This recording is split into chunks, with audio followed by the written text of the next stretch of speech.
On November 17th, 2023, the Divine Art recording label released a fabulous double CD that features the renowned German pianist Burkard Schliessmann.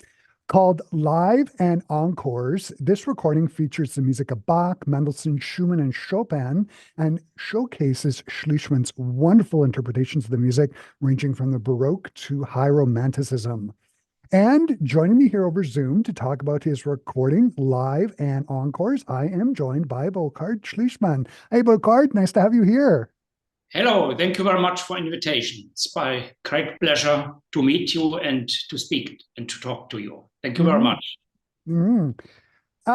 One of the things that I first noticed when I got the tracks from the two CD set is that the first CD centers around the music of Bach.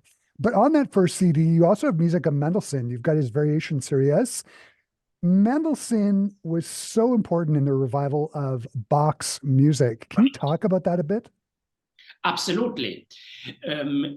Felix Mendelssohn Bartholdy really was the first man in 1829 who is responsible for the rediscovering of Johann Sebastian Bach, because he reperformed the Matthew Passion, the Matthäus Passion in Leipzig, and he discovered Bach in a new way. And so the publicity and auditorium rediscovered Bach in a very new experience and learned how great Bach really has been.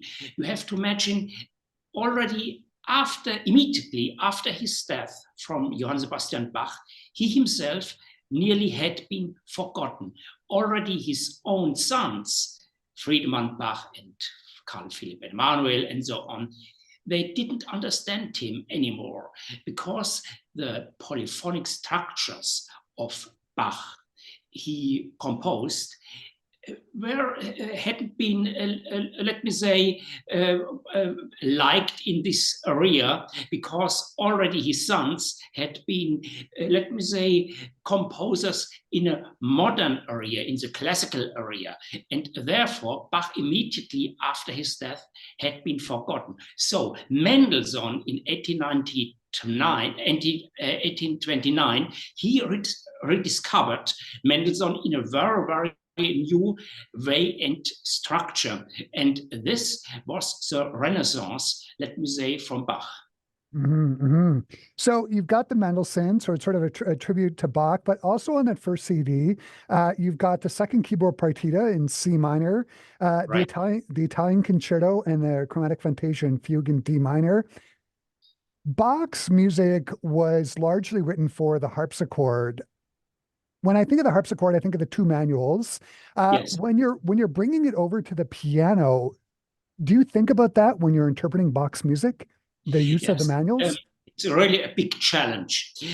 But I'm a pianist, and I also tell it to my students. If you once already have done the limit from the harpsichord to a piano concert current, then you really have to play and to ring out the piano concert current. It's not the way and in mind to play on a concert current like a harpsichord. This is not the way. Then you really have to play and to ring out all the colors, all the dynamic range from the concert current. And this is my way. Let me say, I don't have in mind the sound of a harpsichord or a clavichord. No, I'm only concentrated to the concert current. Well, and one of the reasons I asked that question is, as a Canadian, we Yes. always think of, and Bach, we always think of, well, Glenn Yes. Gould, and Gould was very dry, very secco in his attack at the keyboard. Absolutely. Yes. I'm not very dry. Yes.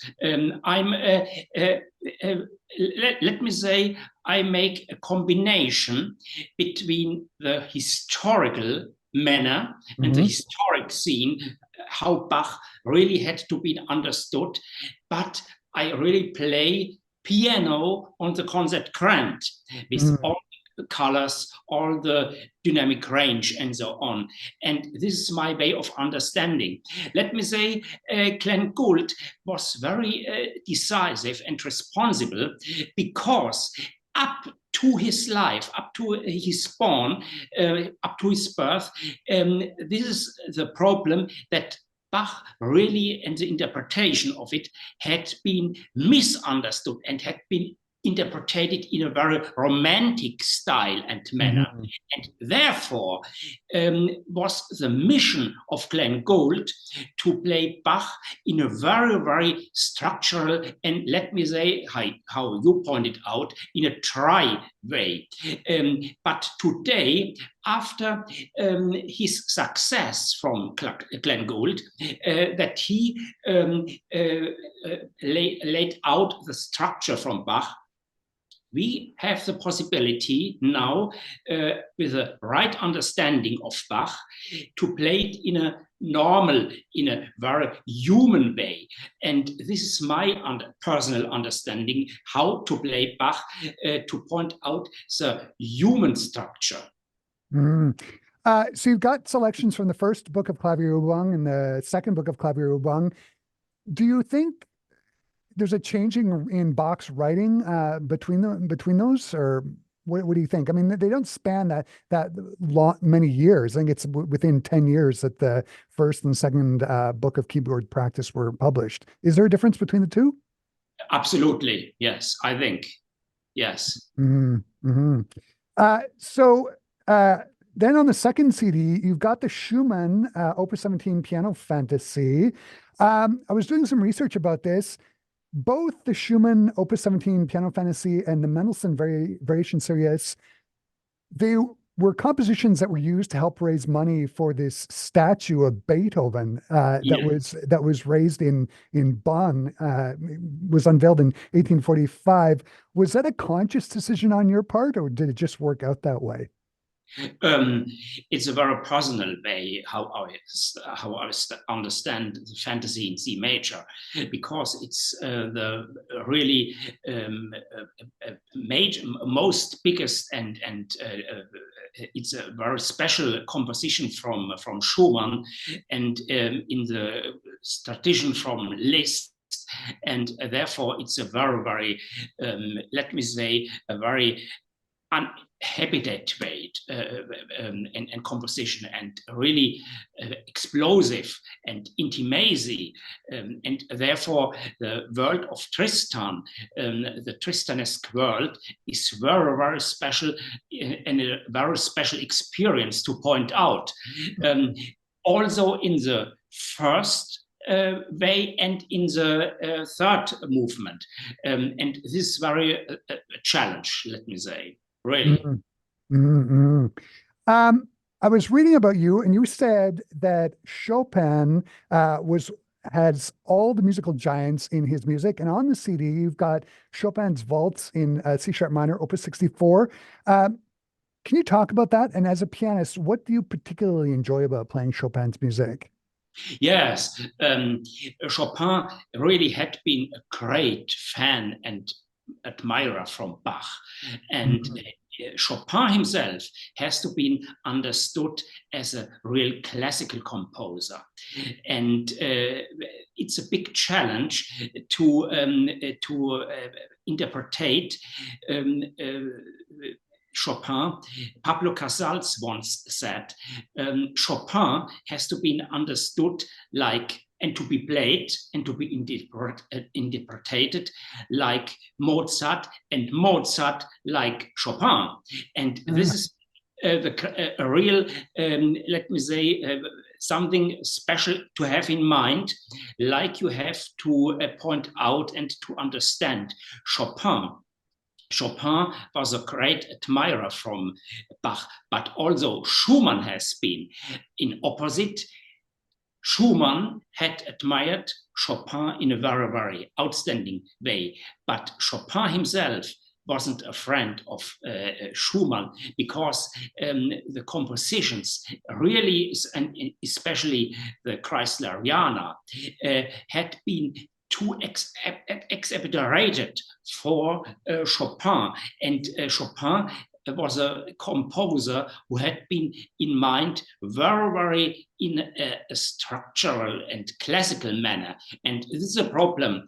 And therefore, the way and the combination between Chopin and Schumann is something very special. And you can't compare Schumann to Chopin. Yeah. They're very different composers. I find it interesting that Schumann was such an admirer of Chopin, but Chopin couldn't give Schumann the time of day. Yes. I want to talk about the recording process for this wonderful 2 CD set. Can you first of all talk about the piano that you used on this recording? It's a Fazioli, right? Yes, the piano concert current on Live and Encores from the first CD set is a Fazioli F278. It's a very personal instrument, and I selected in March 6 in last year in 2023, and it was a really special moment because I was fulfilled by this instrument. And we had the idea, all persons have been persons, Paolo and Luca Fazioli and Dieter and Sylvia Fischer and my technician, Wienans. We had the spontaneous idea to make a recording on this instrument. And therefore, on 3 days in April, auditorium has been invited, and I played really live in 3 sessions. And this recording has been produced really in 3 takes.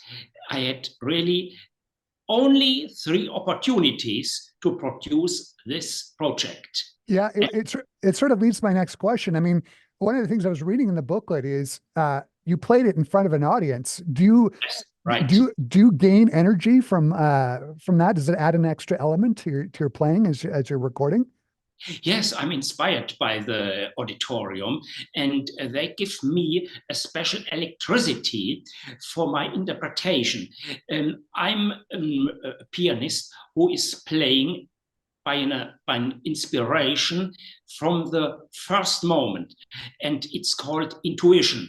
And therefore, this recording, Live and Encores, is something really alive, and let me say, inspired from the moment, and points out a big line of music and interpretation.